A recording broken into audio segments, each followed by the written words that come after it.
wabarakatuh. Bismillahirrahmanirrahim. Assalamualaikum warahmatullahi wabarakatuh. Kembali lagi bersama saya Sukma Zuliano Adi dari anggota tim PKRS Rumah Sakit Ince Abdul Muiz Samarinda. Apa kabar sobat sehat Muiz sekalian? Semoga selalu sehat dan selalu dalam lindungan Allah Subhanahu wa taala. Bagaimana kabar untuk Ramadan kali ini? Semoga tetap lancar dan tetap semangat ya. Oke, sobat sehat Muiz sekalian, insya Allah hari ini 12 April 2023 akan kita laksanakan relung atau rekaman langsung kegiatan Rumah Sakit Ince Abdul Muiz Samarinda di ruang ICU ataupun ICCU. Oke, bagaimana untuk prosedurnya, bagaimana untuk alat-alatnya, dan apakah terjamin dengan jaminan sosial atau BPJS-nya? Kita akan langsung tanya-tanya bersama narasumber dari koordinator ruang ICCU Samarinda, RSUD INC Muiz Samarinda. Baik, ayo sobat sehat Muiz sekalian, kita ketok dulu ya. Assalamualaikum. Assalamualaikum Mas.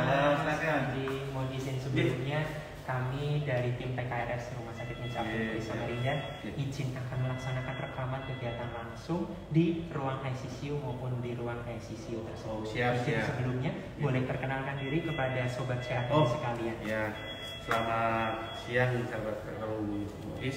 Saya Sudiro Wisodo, Sarjana Keperawatan, Kepala Ruangan ICU Abdul Muiz Samarinda. Mungkin saya mau mewakili dari teman-teman untuk mungkin berbincang-bincang ya Mas ya, tentang ICU Rumah Sakit Muiz ya. Terima kasih sekali izin Mas. Izin sebelumnya ada beberapa yang nanti kita tanyakan terkait prosedur, terkait pembiayaan, dan apa saja alat-alat yang ada di ruangan ICCU maupun ICU Rumah Sakit Ince Abdul Muiz Samarinda. Begitu. Gimana kalau bagusnya kita ke ruang sebelah? Oh, Masya Allah. Baik, terima kasih sekali. Siap. Karena kondisi di ruangan sedang ada beberapa pasien, izin sebelumnya kami sangat pasien oriented. Baik, ayo sobat sehat Muiz sekalian bisa diikuti kepada beliaunya.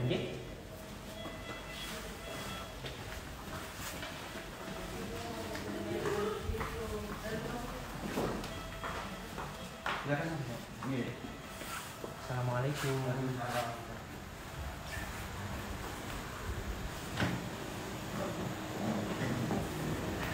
Mohon izin sebelumnya Mas, kami izin bertanya-tanya dan ada beberapa interaksi yang akan kami tanyakan. Baik, mohon izin Mas, apakah boleh disampaikan atau dijelaskan kepada sobat sehat Muiz sekalian apa itu yang dinamakan dengan ruangan ICCU maupun ICU? Mohon izin. Terima kasih Mas Sukma. Untuk ruangan ICU sendiri itu sebetulnya intensive care unit ya. Itu ruangan yang mandiri, berdiri sendiri. Dia unit untuk khusus pemantauan khusus, dan dia memerlukan sumber daya yang khusus juga. Biasanya dia membutuhkan alat-alat yang untuk menunjang proses untuk kesembuhan, contohnya kayak ventilasi. Kemudian untuk pasien-pasien yang keperluan kebutuhan kayak infus kolam serimbang, kontinuis itu seperti itu. Sedangkan kalau untuk ICCU sendiri itu sebetulnya intensive pulmonary care unit ya, itu biasanya hampir sama dengan perawatannya, dia lebih fokusnya ke jantungnya, penyakit jantung seperti itu. Dan untuk sarana prasarana sumber dayanya juga sama, kemudian untuk alat-alatnya juga sama Mas, seperti itu. Masya Allah. Begitu sobat sehat Muiz sekalian, seperti yang dijelaskan oleh beliaunya bahwa ICCU maupun ICU itu untuk alat-alatnya hampir sama, cuma kalau untuk ICCU itu terkhusus daripada untuk bagian jantung. Begitu sobat sehat Muiz sekalian. Baik, mohon izin Mas Diro bertanya kembali, kalau boleh tahu bagaimana alur pelayanan agar kita mendapatkan pelayanan di ruangan ICCU maupun ICU? Terima kasih. Untuk alurnya sendiri untuk masuk di ICU biasanya itu ada kejadian misalkan bisa dari IGD, pasien itu bisa dari IGD, bisa dari poli, kemudian bisa dari OTA, kemudian rawat inap. Ya, seperti itu. Nah, biasanya mereka sudah melakukan asesmen biasanya ketika mau masuk itu Kemudian ketika mau masuk itu nanti dokter dari ruangan itu untuk melaporkan ke penanggung jawab ICU-nya sendiri. Biasanya untuk untuk meminta untuk perawatan pelayanan intensif. Biasanya ketika melaporkan ke anestesi, kemudian ada jawaban dari anestesi sendiri. Nah, ketika sudah bisa, kemudian mereka untuk ke ICU-nya, dan itu nanti dilakukan asesmen ulang keseluruhan ya. Nah, di situ ketika pasien di ICU itu atau ICU itu nanti bisa dilakukan asesmen ulang, kemudian di situ memang nanti ada keterkaitan sistem antara dokter, perawat, kemudian untuk gizi, untuk farmasi, jadi berkolaborasi di situ untuk ini. Dan pasien-pasien ICU itu memang pasien-pasien yang memang perlu monitoring ketat, artinya ya ketat. Kemudian sewaktu-waktu kondisi pasien itu bisa tidak stabil, bisa naik, bisa turun kondisinya seperti itu. Begitu sobat sehat sekalian. Jadi untuk pelayanan yang di ruang ICU maupun ICU itu sekompleks itu, dan dari dokter penanggung jawabnya, dari tim perawatnya, dari tim farmasinya, beliau-beliau semua berkolaborasi untuk memberikan pelayanan terbaik di ruang ICU maupun di ruang ICU Rumah Sakit Ince Abdul Muiz Samarinda. Baik, selanjutnya Mas izin bertanya, kalau boleh tahu pasien ICU maupun ICU izin kalau boleh tahu itu izin berasal dari mana saja? Apakah ada vaskes yang merujuk ke tim Rumah Sakit Ince Abdul Muiz Samarinda? Izin Mas. Biasanya sih ada beberapa pasien yang rujukan, biasanya rujukan dari rumah sakit yang setara ya, rumah sakit tipe C, dari rumah sakit luar, dari kota pun ada yang dari beda kabupaten ada juga. Dari Sendawa situ bisa sampai ke sini gitu. Iya, sampai Kota Bandung pun sama, ada dari Butai Timur pun ada, dan rata-rata tetap sama prosedurnya. Mereka ketika mau merujuk harus mengkonfirmasi dulu untuk pasien bisa nggak masuk dengan melakukan ke dokter anestesinya sebagai kepala ICU-nya seperti itu. Oke, begitu sobat sehat sekalian. Jadi untuk vaskes maksudnya vaskes utama yang akan merujuk ke Rumah Sakit Ince Abdul Muiz Samarinda bisa diikuti prosedurnya sesuai yang disampaikan oleh beliau. Baik, Mas izin bertanya kembali. Sobat sehat sekalian juga ingin mengetahui kalau diagnosa apa saja Mas yang biasanya ditangani di pelayanan ICU maupun ICU Rumah Sakit Ince Abdul Muiz Samarinda. Izin Mas. Terima kasih. Dalam 3 bulan terakhir ini memang kasus yang terbanyak itu kasus-kasus STEMI ya, kasus-kasus jantung ya, kemudian kasus-kasus DM, kemudian kasus-kasus dengan stroke yang dengan pendarahan. Biasanya kalau dengan pendarahan biasanya kita rujuk untuk tindak lanjut karena sementara kita belum ada beda syaratnya. Kalau untuk kasus-kasus stroke non hemoragik tanpa pendarahan biasanya kita tangani seperti itu. Ya, biasanya kebanyakan memang yang 5 terbesar itu biasanya pasien jantung, pasien dengan STEMI itu, STEMI, kemudian pasien-pasien DM, diabetes mellitus itu, kemudian pasien-pasien shock sepsis, jadi gitu, sama dengan pasien yang misalkan kayak pasien berjantung ada seperti itu.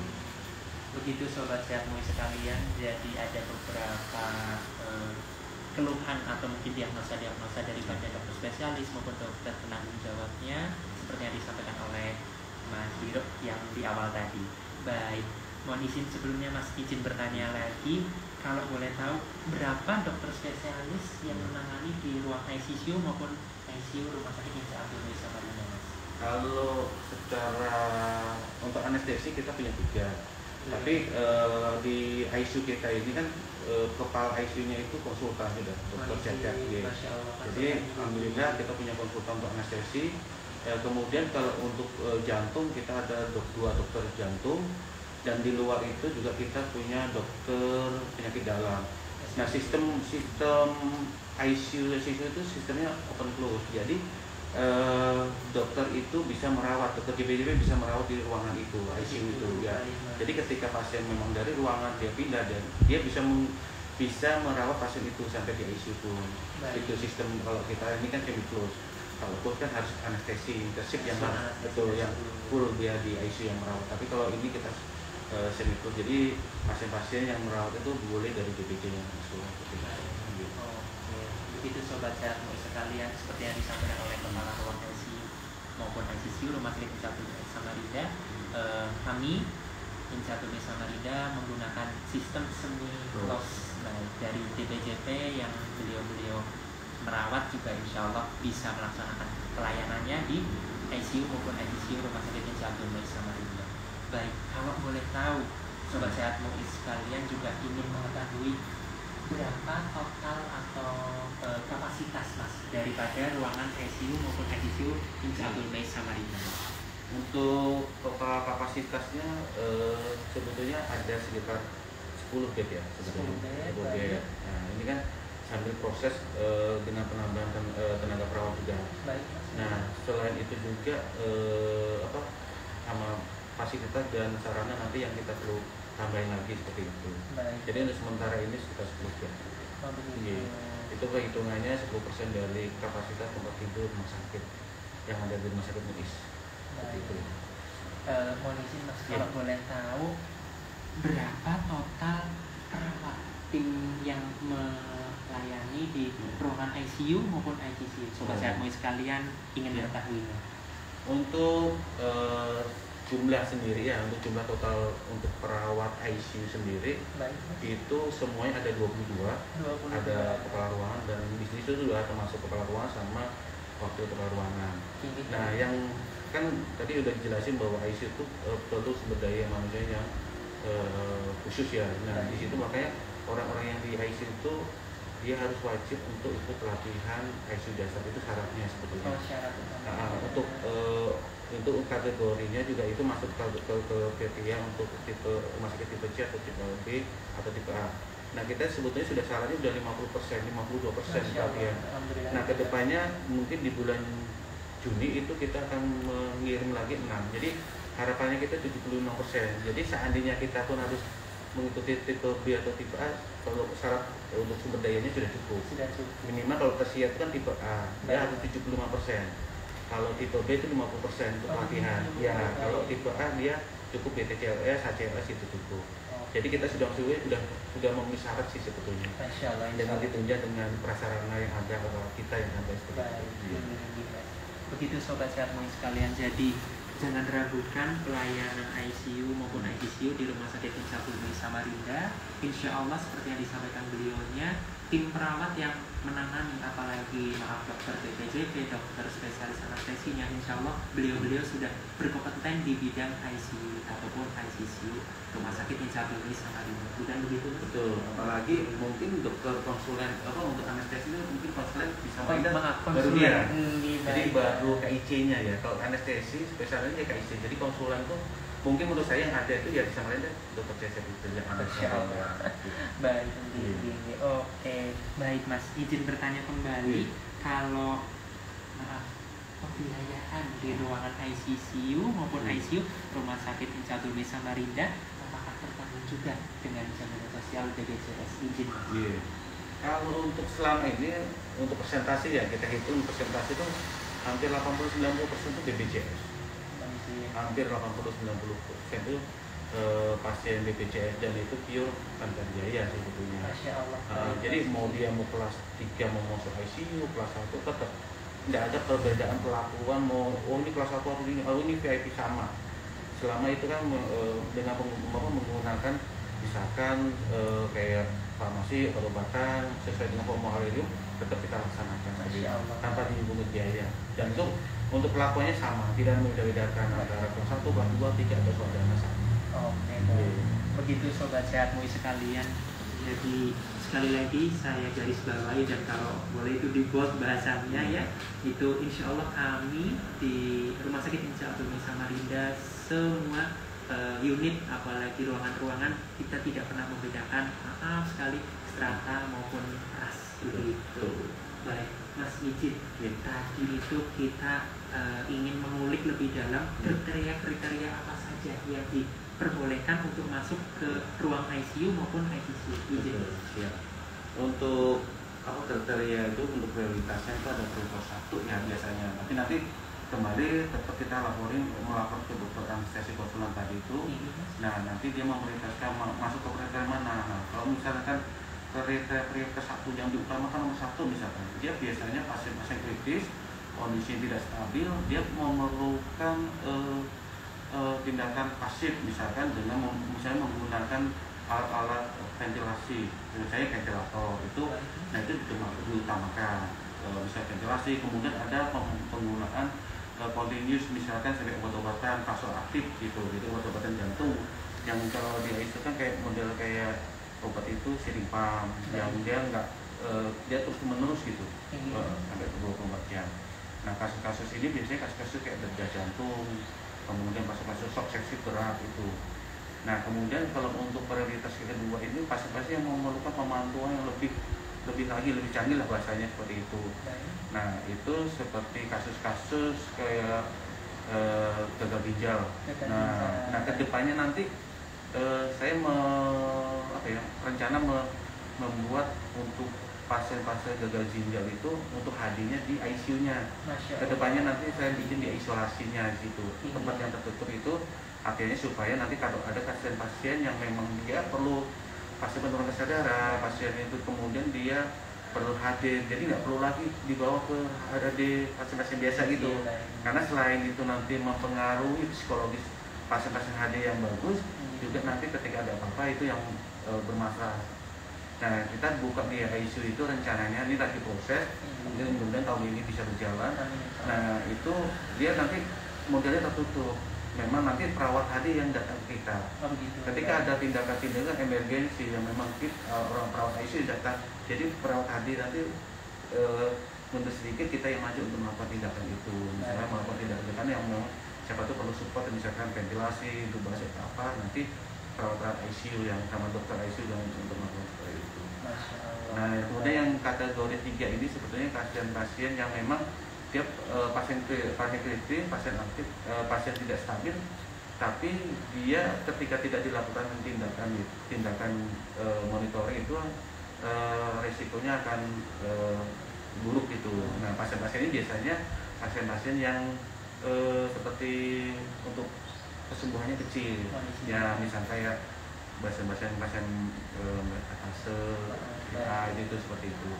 Nah itu yang kita prioritaskan. Jadi nanti mana yang kita prioritaskan, ada memang perlu ventilasi kita utamakan. Nanti dari dokter anestesi itu yang akan memilih. Misalnya ternyata di ICU sendiri itu penuh. Nah nanti dokter anestesi konsulen dia akan memilih mana yang bisa digeser, mana yang tidak gitu. Maksudnya ini kira-kira ini bisa dipindahin, jadi biar masuk seperti itu. Harapannya biar efisien untuk penggunaan ICU-nya gitu.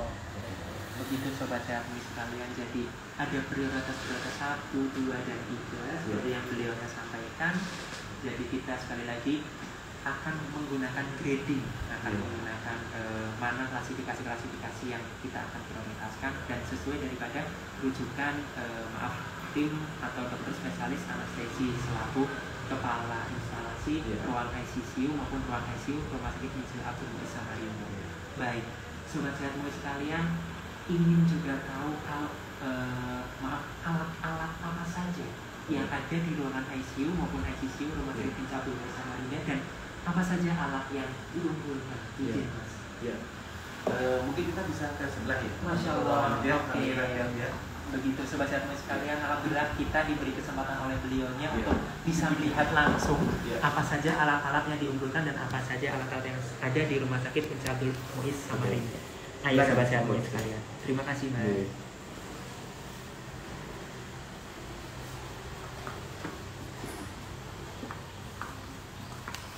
Masih masuk suaranya.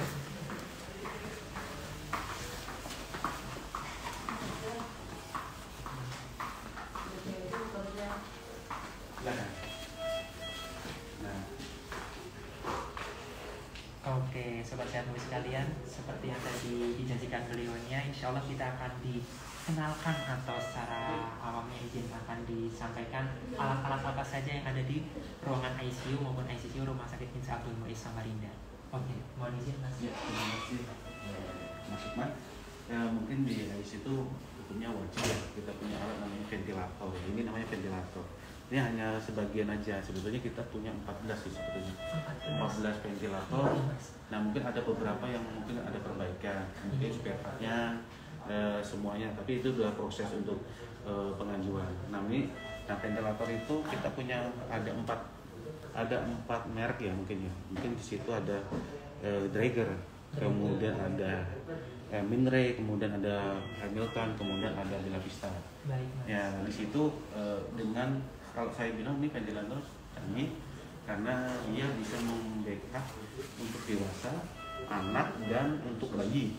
Jadi ketika nanti pasien-pasien bayi dengan berat badan di bawah 1 kilo pun bisa dipakai. Masya Allah. Ya seperti itu. Nah ini terhubung dengan outletnya itu dulu kalau ventilator dulu pakai kompresor dia di luar. Nah sekarang dia cukup oksigen sama jadi kompresor di dalam. Oh kompresornya ada di dalam. Iya betul. Jadi ini sudah terkoneksi dengan oksigen dinding sentral. Kemudian di situ juga ada vakumnya. Baik, Mas. Nah selain itu juga kita juga punya sebetulnya itu echo ya. Itu biasanya biasanya yang tersebut ya Mas. Ya echo. Jadi echo ini biasanya yang biasanya dipakai untuk biasanya radiologi juga sering pakai. Biasanya tapi bukan pasien jantung. Ada konsulan misalkan pasien anak dia mau periksa ada VSD atau apa biasanya nanti ke jantung dan jantung yang nanti meriksa echo kita tidak ada echo.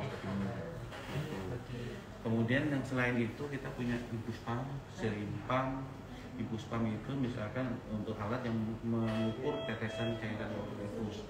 Kalau yang tadi dibilang kayak syringe pump itu obat-obat kasus aktif contohnya yang dia diberikan di sekitar 50 cc.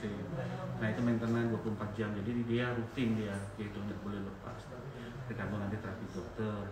Nah mungkin terus kemudian bed kita lagi bed kita ini sebetulnya ada bisa menilai apa ya berat badannya. Jadi kita badan pasien ini dibaringkan posisinya nanti nggak ngira-ngira lagi untuk berat jadi ditekan di sininya. Nah di sininya, nah ini detekan. Nah nanti dia akan mengukur berat badannya seperti berapa. Jadi kita nanti ini hubungannya dengan apa? Ini hubungannya dengan dosis pemakaian obat. Ya misalkan ada pasien-pasien yang misalkan dapat norepinephrine, pasien hamil. Nah itu nanti dia sinkron. Jadi selama ini kan kalau main kira-kira ini beratnya padahal nanti miss seperti itu. Iya, seperti itu.